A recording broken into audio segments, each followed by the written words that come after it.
And good morning, and good afternoon, and good evening. It is Wednesday. What is today? The 3rd of November. It's the 3rd of November already. Well, this is just crazy talk. What's going on? How fast this year is going by. It is the John Lavenia Success Mastermind. And I'm your guy, Glen Henderson. I'm sitting in the center seat today, and we have several special guests with us today. We will be introducing you.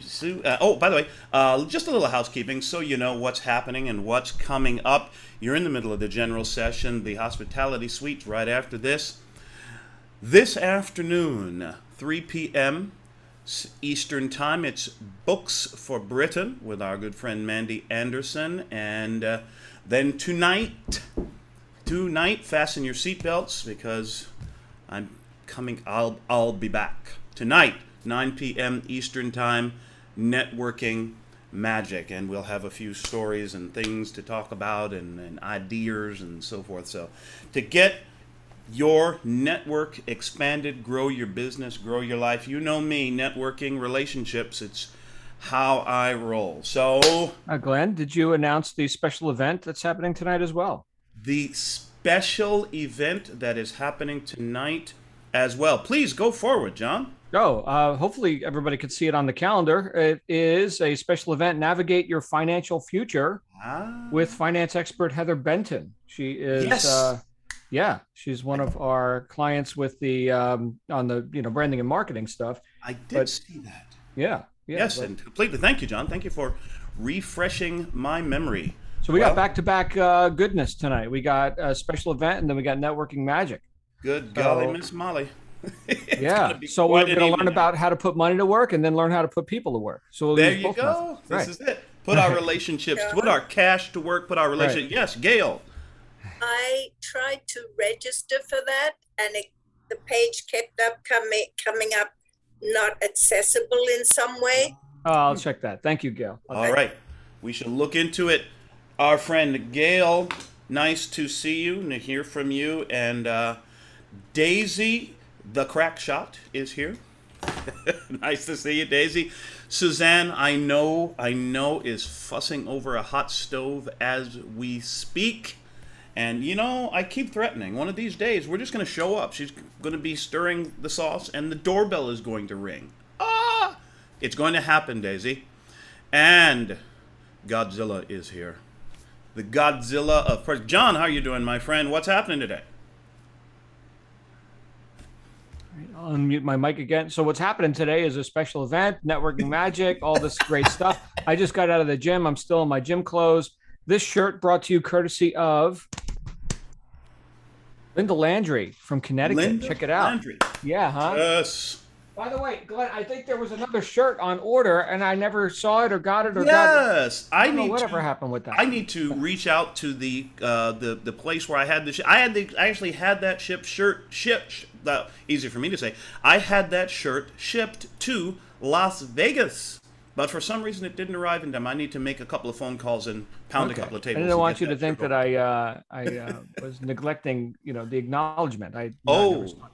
Yeah, never occurred to me, my yeah. friend. Good times. So, Gail, abs- just so you know, I just clicked that link and registered myself, and it worked fine.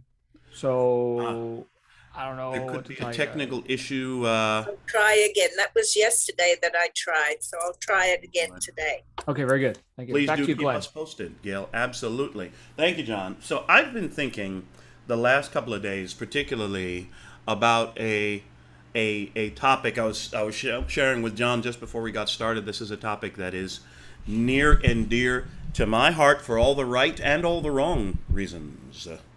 I was having a conversation. I think was it yesterday? Yes, it was yesterday. I was having a conversation with a colleague of mine, a business partner, who was sharing with me some thoughts about her own personal growth and progress in her business and so forth, and was saying that she had just entered into very recently what she thinks of as and describes as a very challenging time in her life and in her business growth, because a lot of the things that she had come to believe about herself and her abilities over the recent years, a lot of those beliefs are being challenged. That she's being, in a good way, that she's being challenged to do more, to offer greater value in the marketplace, to help more people to grow.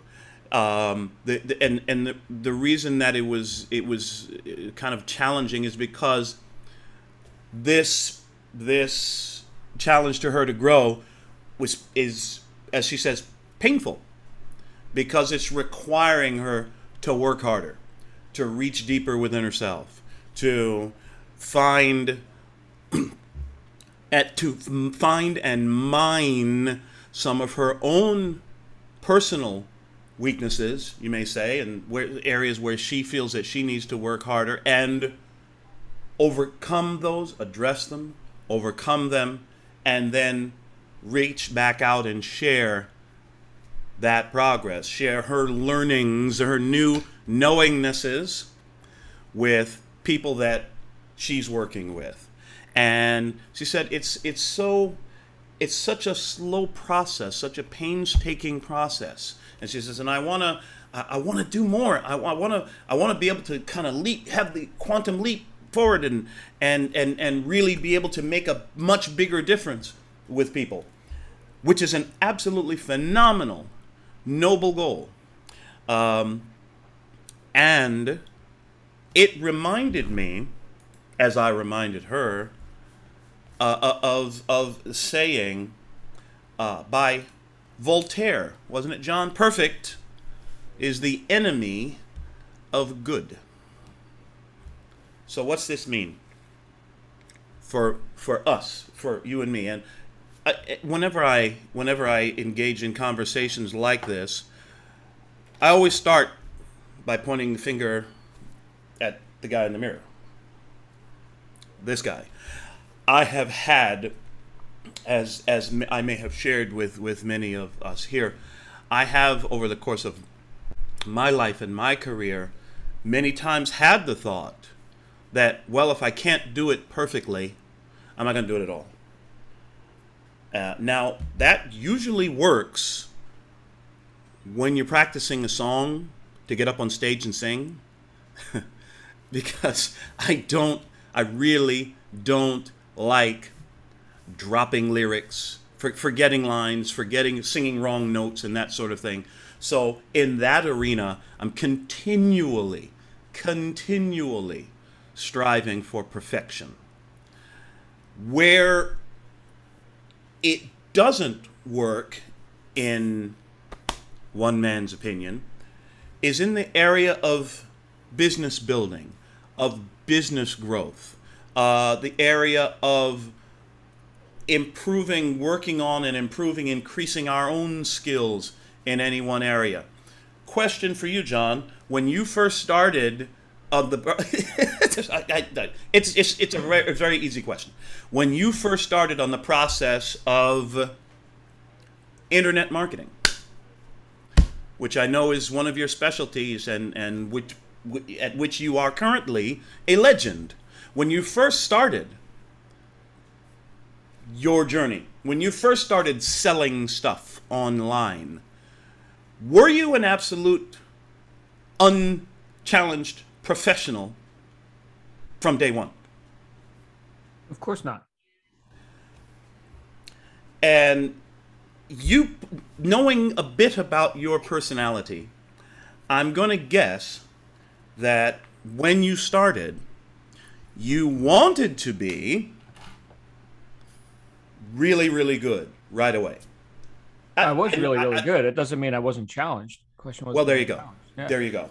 And in my case, when I first started on my network marketing journey as a budding, aspiring professional in that profession, oh boy, did I want to be perfect from day one? You know, because I came to it, in my case, from the perspective of what I do as a musician, what I've always done. Learn the song, memorize it, get it down to an absolute science, get it to perfection as much as I can, and then go on stage and sing it. And I wanted to do that in my early business presentations, in my early conversations with people, in my early support of my customers and my business partners. And what happened to me was falling on my face on a regular basis. And boy, did that hack me off. Boy, did that tick me off. Because I just knew, come on, man. You're a professional singer. You're this, that. You've done different things in your life so well. Why can't you be perfect at this? Why can't you be great at this right away? Which, of course, is silly now to think about, just to verbalize it that way. But then how many of us want to step in day one, whatever we're doing, in our early days, in our early ventures, in any business, and want to get it right, want to get it straight right from the beginning. Yes, John, you weren't great. You were challenged in the beginning. You got a little better and a little better and a little better and continue to grow to the place where you are now. It reminds me of how I learned to play basketball. I find this story entertaining. I'll share it with you and you make your own decision. When I was about, must have been about 13 years old or so, my older brother took me with him to his favorite basketball playground, Foster Park in Brooklyn, New York. Now, Foster Park is famous in sports circles as the birthplace of numerous legendary NBA players, professional players, playground legends. Some of the greatest basketball players I've ever seen in my life came out of Foster Park. And Foster Park was a training ground for anybody who wanted to up-level their basketball skills. You know what my brother did? He took me out to the Foster Park with him, and he said, okay, go play. And then he went off and played with the big boys. He was 4 years older than me. So he went off, played with the big guys, right? The serious run on the other court, as we used to call it.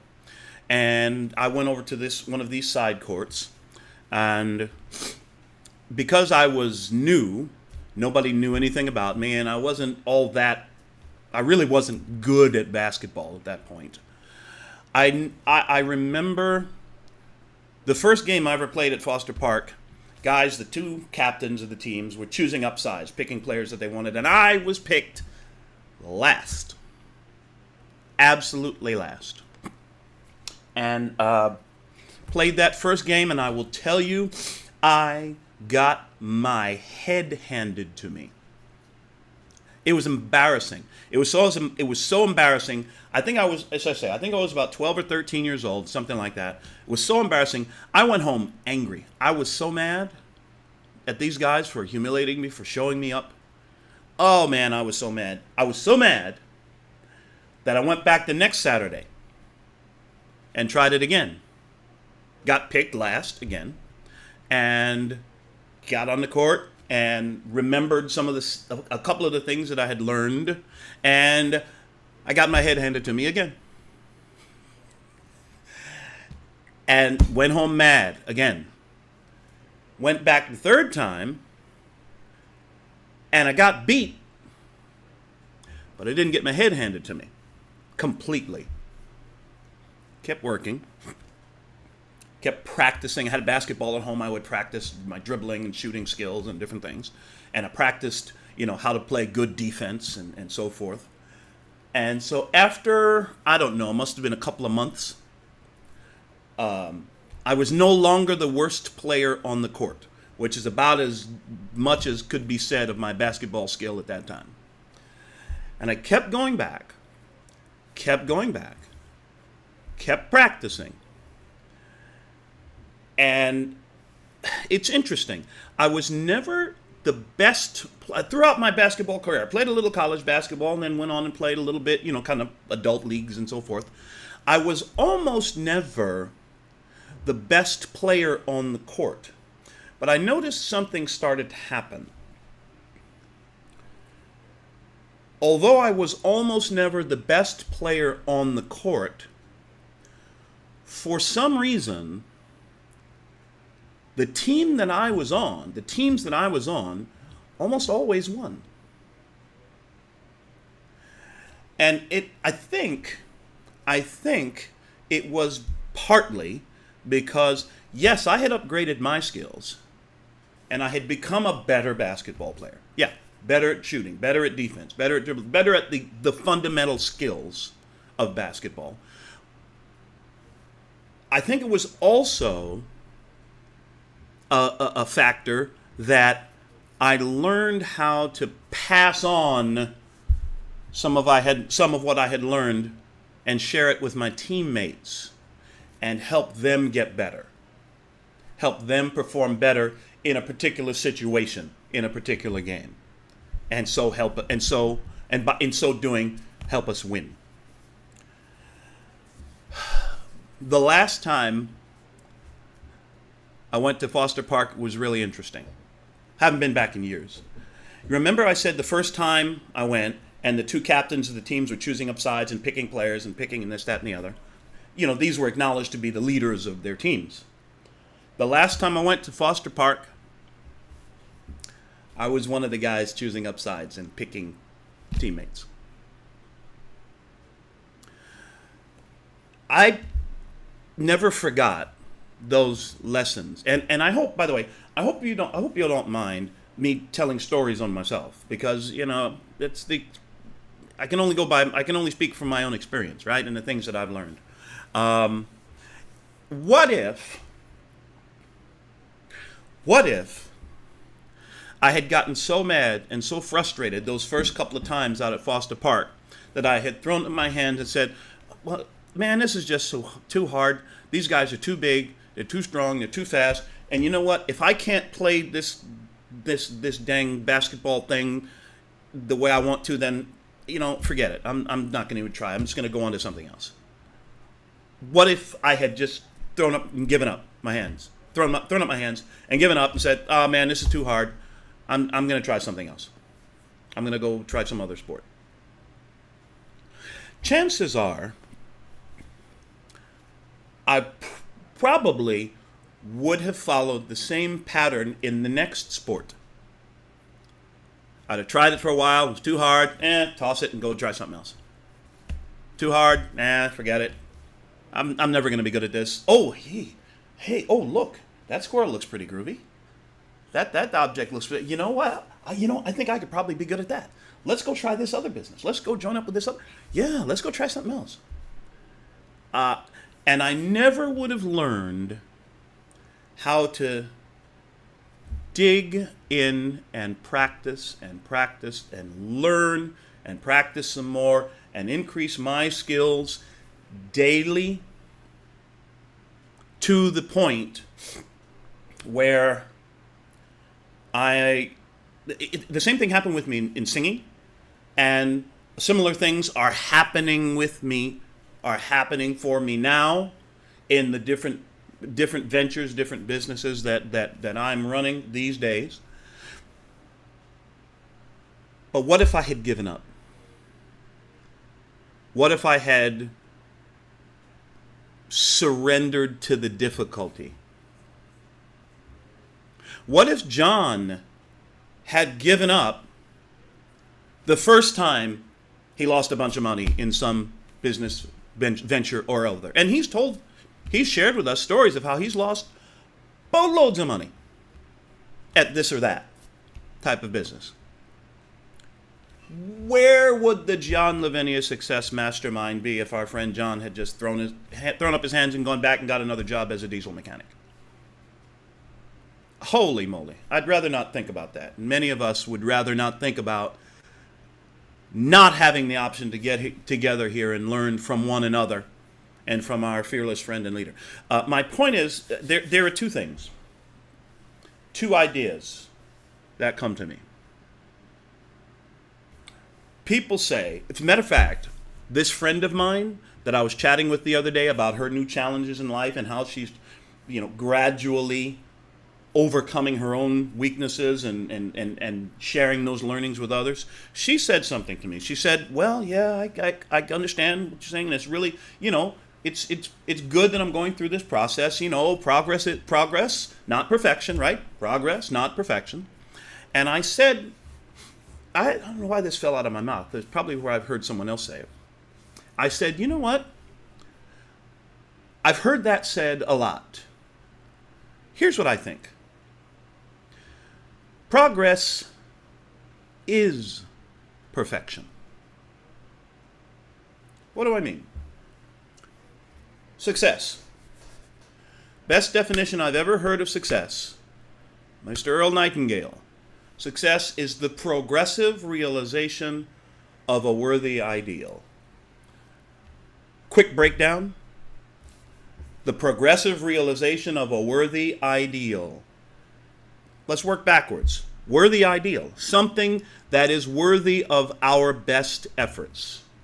A cause, a goal, a target that is bigger than we are. That requires our best effort. A worthy ideal. The progressive realization of a worthy ideal. Holy smokes. Progressive realization, not the attainment of a worthy ideal, the realization, the process of making it real, the process of speaking and working and bringing it into reality. Most important word for me in that definition is the word progressive. Daily. I know a lot of people say in a lot of different industries, particularly in the home business industry, and we've all heard it said, success loves speed. I think there's a lot of truth in that. Decisions can be made, decisions to change our circumstances, decisions to become successful are made in an instant. The process of building that success is almost always gradual. Define gradual how you will. A process of weeks, months, years, however long it takes. My point is that process of moving ourselves daily by the acquisition of knowledge, the honing of skill, by the application of learning to specific tasks that are designed to move us forward toward our goal. That whole process is success. Again, Earl Nightingale, success. The progressive realization of a worthy ideal. So, I am willing to bet that you are at a place in some area of your life where you have a goal. Your target is out here, and where you are is not quite there yet. May I submit to you, my friends, that if you are taking daily actions, if you are increasing your skills, if you are expanding your knowledge in that area, if you are daily taking actions to fulfill that goal, to realize that worthy ideal, then you are successful. Right now, I really don't need to know what the number is in your bank account because it doesn't matter. What matters is that today you've taken action. You've made one phone call. You've sent one email. You've had one conversation with a vendor. You've made one deposit. Not only into your bank account. You've made one deposit into your relationship account. You've reached out to a friend. You have reached out, you've followed up with a business colleague. You have followed up with a prospective business partner. You have sent out one link to your business overview to one prospect. One. And if you can do one, guess what? You can do it two. You can do another one tomorrow. You can learn a little more. You can take a bit of coaching from masters like our friend John here. Every time you take a step toward whatever it is you are seeking to accomplish, you are present tense successful. Now see, that excites me, because it takes my mind, it allows me to take my mind out of this some depressive state of, oh, I'm not there yet. You know, people say, you know, you congratulate someone. Hey, congratulations for reaching a new rank in your company, and rank in your business. Yeah, but I could have done more. Hey, fantastic. Well done. You sold 10 units of your product through your e-commerce site. Yeah, but I should have sold 20. Hey, congratulations. Well done. You made 5 prospecting calls today. Yeah, but I should have done 10. Will you cut that mess out? You're already successful. You are already making progress. You are already growing your skills. As one of my own mentors said to me yesterday, I was kind of sharing with him some of the things I had accomplished over the first couple of days of the week, and he says, "That's great, man." He says, "The more often you do it, the more comfortable you will become." It's no sweat at all for John to get on a conversation with a prospective customer, go through the information concerning the product, the service, the business opportunity, the offer, to go through all of that, to interact with that prospective customer, to close that sale, and then to help that person get started, or whatever the particular thing. You know why it's no sweat for John? Because he does it all the freaking time. He's done it thousands of times before. Thousands of times before. Malcolm Gladwell, The Outlier. Outliers is the name of the book, right? Outliers. One of the things he posits in the book is that mastery of any particular skill requires, give or take, approximately 10,000 hours. Not of reading about the skill, not 10,000 hours talking to other people about how cool it would be to have that skill, to be good at that skill. 10,000 hours of doing the thing. I'm going to guess that our friend John has spent 10,000 hours doing the thing. Making the presentations, answering the questions, closing the sales, enrolling the customers, onboarding the business partners. 10,000 hours. I'd be willing to bet the rent money. Question is, that thing that you're wanting to become, at which you're wanting to become a master, have you spent 10,000 hours? Now I say, you don't necessarily have to count, but what I will say is, do it one time today, whatever it is. If you got time, do it twice. And then next week, do it 3 times a day.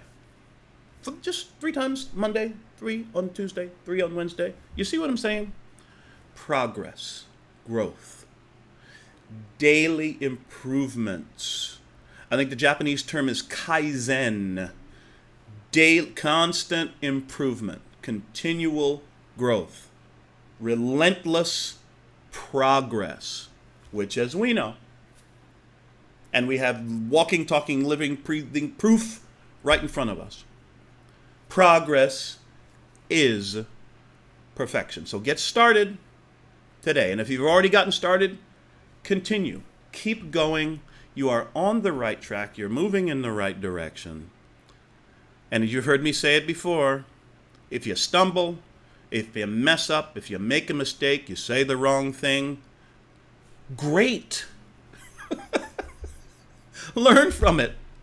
Figure out what happened when you said that thing. How did the person respond? Oh, okay. So I said X and the person said what? Okay, maybe next time I'll try saying A and see how that works. Practice. Everything is a test, right? Everything is a test. So failure is not. Failure is not a speed bump on the road to success. Failure is the road to success. Progress is perfection.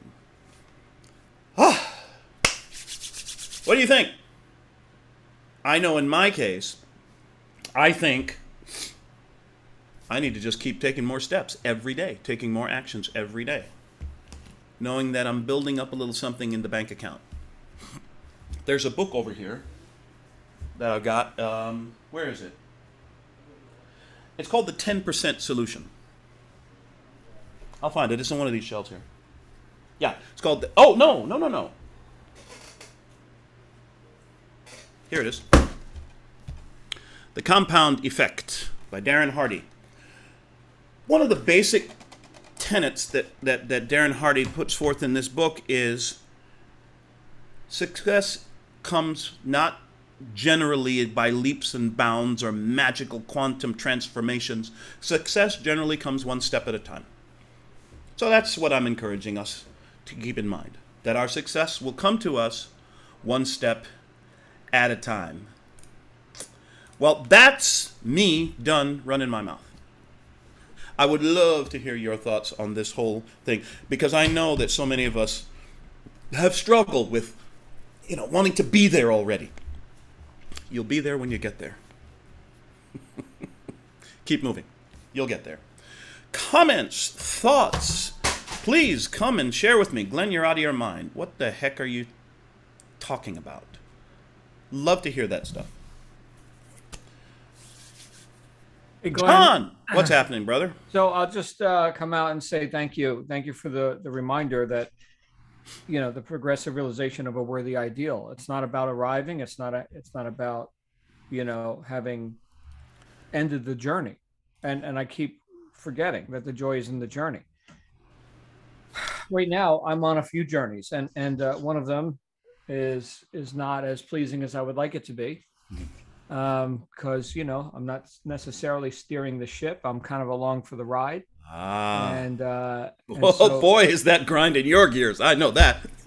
Well, yeah. I mean, people want to be right, so I guess they could be right or they could be rich.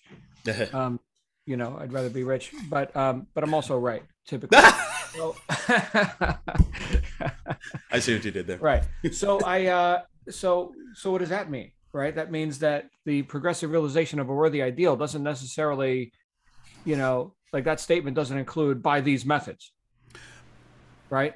So, serenity prayer, grant me the serenity to accept the things I can't change, the courage to change the things I can, the wisdom to know the difference. And that's where I've gotten stuck a lot. And when I fixate my attention on the things that I can't change, then I lose causation. Right. I forget who I am and I get to be the effect. Right. So you were mentioning before, proficiency or, being a recognized guru or whatever, and, what I do. Okay. How does that happen? Let's say somebody's new or newer, right? Because I haven't arrived either. Right. So let's say that they're, lower on the gradient of, mastery or of recognition, right? So what do we have to do? We have to recognize ourselves. In other words, the way to become recognized as an expert is that you first have to recognize it. That doesn't mean delusions of grandeur or some megalomaniacal, fantasy land. That just means that you, like you were mentioning, you were going through scripts and figuring out how to be a networker and all this. Okay, well, you get to the point where you don't need the script anymore. So what does that reveal? That reveals that you're okay, you're good enough, right? So I don't have to introvert anymore, I can extrovert. So we hear in the motivational and spiritual circles, go within or look within. Okay, that's fine. Introspection's good. And then what? And then act, right? Then go without. Which we could also say, you've heard the saying, selfless service, right? So going without means going without what? Going without a whole lot of attention on myself. It doesn't mean go without, going without food and necessities, although that's another way to use that phrase. Okay. But we look within and then we go without and look without.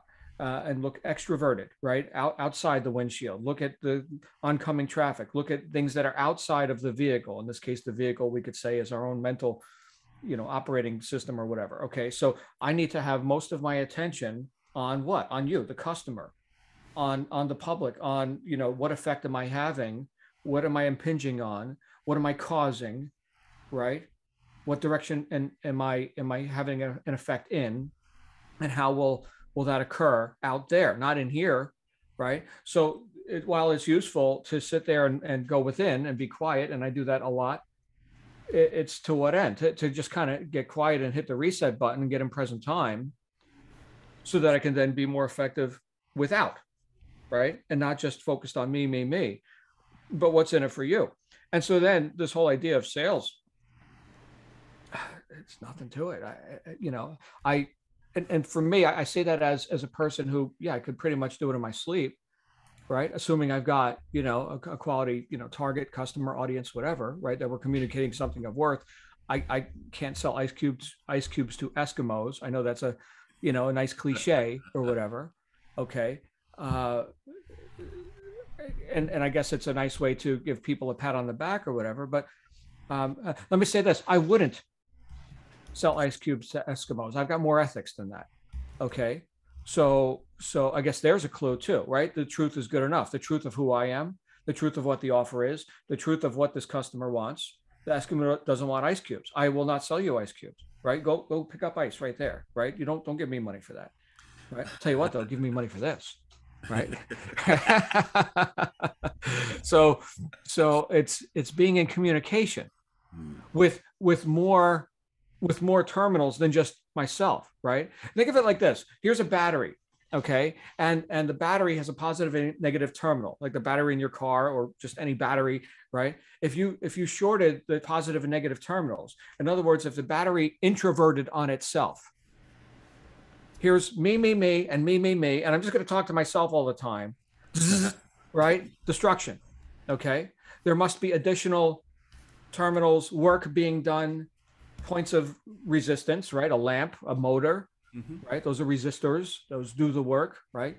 But the battery in and of itself, right? Nothingness. I got batteries in a drawer right now. They're doing nothing except losing power gradually over a period of 10 years, right? Losing potentiality because they're just sitting there being themselves, doing nothing, right? Right? So we could sit here and just, be, and B is the, you got to be the battery first, I suppose, but then do, and then you'll have, right? And that's it. So do. How simple is that? That's all I got. Profundities. Yeah. Profundities. I love it. Thank you, John. This is a reminder back to me, a reminder for me, first within, then without. Yeah, I've spent far too much time in my life in navel gazing, navel contemplation, thinking about all this time thinking about what's wrong with me. Nothing wrong with me. Nothing wrong with you either. Reach out, find out what somebody else needs, and help them get it. Hey, last thing. Anybody got any Wealth Wednesday stories to share? See, I always bring this up on Wednesdays because it's a favorite pastime of mine. Wealth Wednesday, right? The act of performing a random act of kindness, the practice of performing a random act of kindness for a complete stranger involving a financial exchange. I'll tell you what I did the other day. I was out to lunch, a business lunch, with a friend of mine, talked business, and when the bill came, your boy tipped the bill. It wasn't that much, 30, 40 bucks, whatever it was. But I tipped the bill. Holy moly, you can't imagine the look on the server's face. And, I did it because it made me feel good. Got to brighten my day. And by brightening someone else's, you see. So what I'm gonna do as we go forward, as you can see, I'm gonna continue to just drop the little reminder for us. Perform a Wealth Wednesday act. Here's a pro tip. You can perform Wealth Wednesday acts on Thursday too, and on Saturday afternoon, and on Tuesday morning. You can call it Wealth Wednesday. That'll be a little weird, and that'll get people's attention. Wait a minute. What is Saturday? What is this Wealth Wednesday you speak of? Well, let me tell you. And what if your act of kindness inspires one other person to do the same? You know, I believe, as my buddy Ray Higdon says, that if we have enough people performing Wealth Wednesday acts of kindness, we can literally raise the vibration of this planet. You in? I'm in. Thank you all so much for spending a few minutes with me.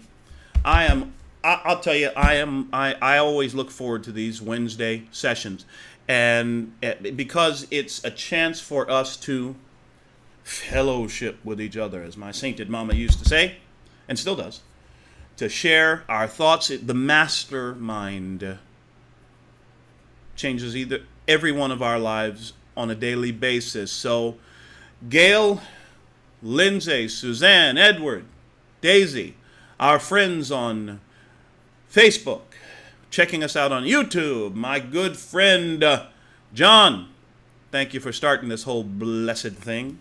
We're getting learnings, we're getting encouragement and excitement from each other on a daily basis, and we appreciate you. Thank you so much, man. All right, my friends, have a great day. Make it a great day, because you know you have that coming, don't you? Live long and prosper, my team. See you very soon. Bye for now.